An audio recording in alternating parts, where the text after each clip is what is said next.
Welcome. Today, I'm going to show you the simple steps to display your favorite pins on any Pinterest board using the updated method. If you've ever wanted to quickly find and showcase your top picks on a specific board, this guide will make it effortless. First, open the Pinterest app on your device and head straight to your profile. This is where all your boards and pins are neatly organized. Once you're there, scroll through your boards and tap on the one where you want to view your favorite pins.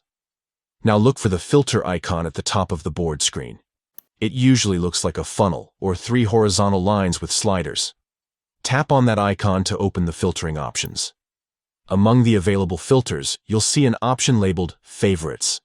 Select this, and Pinterest will instantly show you only the pins you've marked as favorites within that board.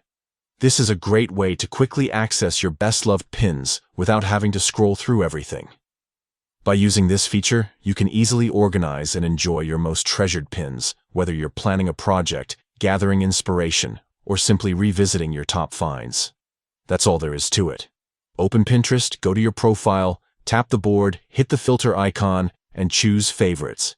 It's a quick and handy way to keep your favorite pins front and center. Give it a try and see how much easier it is to manage your Pinterest boards with this updated feature. Thanks for watching, and happy pinning.